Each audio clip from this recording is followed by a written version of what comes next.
नमस्कार मित्रों, हमारी सीरीज चल रही है एपिसोड नंबर 16 की, जिसमें हम बात कर रहे हैं भृगु संहिता की। भृगु संहिता के अंतर्गत आज हम बात करने जा रहे हैं मीन लग्न के नवम भाव में यदि मंगल स्थित हो तो उसके क्या फलादेश होंगे। प्रथम भाव में 12 नंबर का मतलब होता है मीन लग्न। मीन लग्न में मंगल द्वितीय भाव और नवम भाव इन दोनों भावों का स्वामी होता है। देखिए, जब कभी मंगल नवम भाव में स्थित हो जाता है तो यह नकारात्मक फल प्रदान करने वाला बन जाता है। क्यों बन जाता है? क्योंकि नवम भाव एक शुभ भाव होता है, एक सौम्य भाव होता है, बहुत सोफिस्टिकेटेड भाव होता है, कुंडली का त्रिकोण भाव होता है। इस भाव को त्रित्रिकोण भी कहा जाता है। जब हमने आपसे भावों के सिद्धांत की बात करी थी, इस पर विस्तार से चर्चा भी करी थी। त्रिकोण का भी त्रिकोण होता है तो इसका मतलब यह त्रित्रिकोण होता है, इसलिए इसको भाग्य स्थान भी कहा जाता है। यदि हम पूरी कुंडली की बात करें तो सबसे ज़्यादा जो प्रभावशाली और शुभ फल प्रदान करने वाला भाव होता है वो लग्न भाव होता है। इसके बाद सेकंड जो सबसे ऑस्पिशियस भाव होता है वो नवम भाव होता है। यहाँ पर एक बहुत शुभ भाव और बहुत सौम्य भाव में जब मंगल स्थित होता है तो यह नकारात्मक फल प्रदान करने वाला होता है, क्योंकि मंगल एक क्रूर ग्रह होता है, तो ये भाग्य की हानि करने वाला बन जाता है। यहाँ पर हम इसके एक एस्पेक्ट्स की बात कर रहे हैं, जब कभी भी मंगल नवम भाव में स्थित हो उस समय की। हम कब बात करते हैं? द्वितीय भाव के सापेक्ष। यदि हम द्वितीय भाव के सापेक्ष देखते हैं तो ये मंगल अपने स्थान से अष्टम भाव पर स्थित हो रहा है। लेकिन द्वितीय भाव जो होता है ना, वो धन संचय का भाव होता है, वो कुटुंब का भाव होता है, वो ससुराल का भाव होता है। तो इन सभी के भाव का स्वामी जब नवम भाव में स्थित हो जाता है तो ये एक शुभ स्थिति बना देने वाला होता है, लेकिन यह अपने स्थान से अष्टम स्थान पर स्थित हो रहा है। अष्टम स्थान मतलब मृत्यु स्थान, मतलब रुकावटों का स्थान होता है।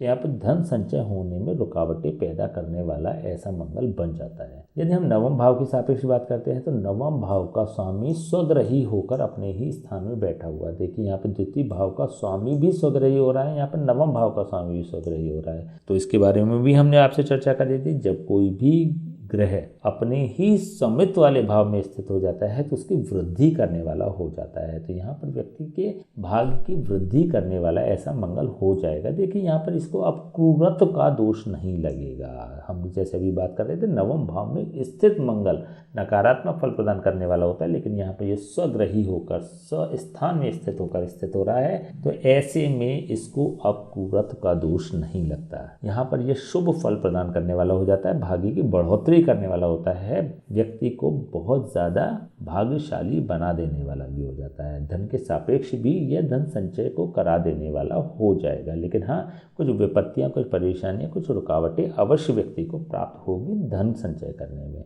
ओवरऑल यदि देखें तो ऐसे लोग भाग्यशाली ही माने जाते हैं, भाग्यशाली ही होते हैं।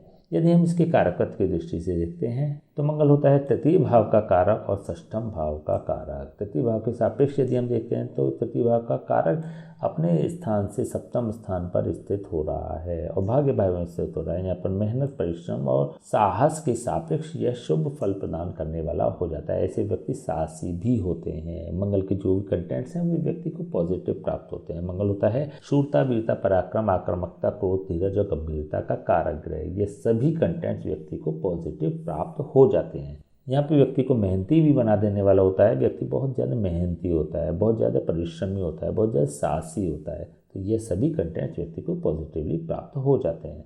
यदि छठे भाव के सापेक्ष देखते हैं, छठे भाव का कारक अपने स्थान से चतुर्थ स्थान पर स्थित हो रहा है, कुंडली के नवम भाव में स्थित हो रहा है। तो यहाँ पर भी रोग, ऋण और शत्रुओं के सापेक्ष ये बेहतर फल प्रदान करने वाला बन जाता है, पॉजिटिव फल प्रदान करने वाला बन जाता है। बेसिकली क्यों बन जाता है? क्योंकि यहाँ पर छठे भाव का कारक भाग्य स्थान में स्थित हो रहा है। व्यक्ति मेडिकल फील्ड में हो सकता है, व्यक्ति बैंकिंग सेक्टर में हो सकता है, अथवा व्यक्ति डिफेंस से संबंधित किसी फील्ड्स में भी लाभ प्राप्त कर सकता है। तो इन तीनों कंटेंट्स के सापेक्ष व्यक्ति को बेहतर परिणाम प्राप्त हो जाते हैं। यदि हम इसकी दृष्टियों की बात करें तो हमने बात करी थी कि मंगल की 3 दृष्टियां होती हैं, चतुर्दृष्टि, सप्तम दृष्टि और अष्टम दृष्टि। चतुर्दृष्टि से यह मंगल द्वादश भाव को देख रहा है, सप्तम दृष्टि से यह मंगल तृतीय स्थान को देख रहा है और अष्टम दृष्टि से यह मंगल चतुर्थ भाव को देख रहा है। यदि हम इसकी चतुर्दृष्टि की बात करें तो हमने पहले भी बात करी थी, मंगल की चतुर्दृष्टि होती है, सुख प्रदान करने वाली होती है, सुरक्षा प्रदान करने वाली होती है। भाग्य भाव में बैठकर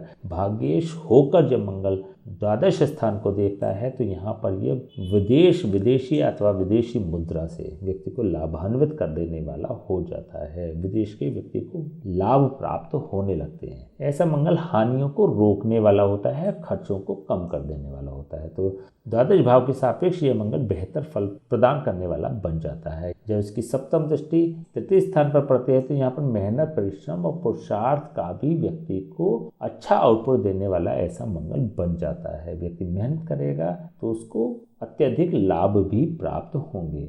जिस फील्ड में व्यक्ति साहस दिखाएगा उस फील्ड में बेहतर परिणाम प्राप्त होंगे। मंगल की यहाँ से अष्टम दृष्टि चतुर्थ भाव पर स्थित हो रही है। यहाँ पर हमने बात करी थी, देखिए कि जब कभी भी मंगल की अष्टम दृष्टि किसी भी भाव पर पड़ती है तो मंगल की अष्टम दृष्टि विध्वंसकारी दृष्टि होती है, नकारात्मक दृष्टि होती है, रुकावटें पैदा करने वाली दृष्टि होती है और परेशान करने वाली दृष्टि बन जाती है। भले ही ये भाग्य भाव में बैठकर भाग्येश हो रहा है, लेकिन जब इसकी अष्टम दृष्टि चतुर्थ भाव पर होती है तो सांसारिक भोग की उपलब्धता प्राप्त कराने में व्यक्ति को संघर्ष करना पड़ता है। वाहन, भूमि और भवन, इसके सापेक्ष व्यक्ति को नकारात्मक फल भी प्राप्त होते हैं। भूमि के लेने में, भवन के लेने में, वाहन के लेने में व्यक्ति को मुसीबतों का सामना करना पड़ जाता है, लेकिन यहाँ पर भूमि के विशेष रूप से व्यक्ति को अच्छे परिणाम प्राप्त होंगे। भूमि लेने में तो भले ही इसको संघर्ष करना पड़े, परेशानी हो, लेकिन जब भूमि परचेस कर लेगा, खरीद लेगा तो उस व्यक्ति को बेहतर परिणाम प्राप्त होते हैं। भूमि में किया हुआ व्यक्ति का इन्वेस्टमेंट बेहतर परिणाम देने वाला होता है। यहाँ पर हम एक भी चीज़ और भी स्पष्ट कर देना चाहते हैं कि मंगल होता है प्लॉट्स का कारक, छोटी भूमियों का कारक मंगल माना जाता है। खेतों का कारक शुक्र होता है। बने बनाए मकान का कारक शनि होता है।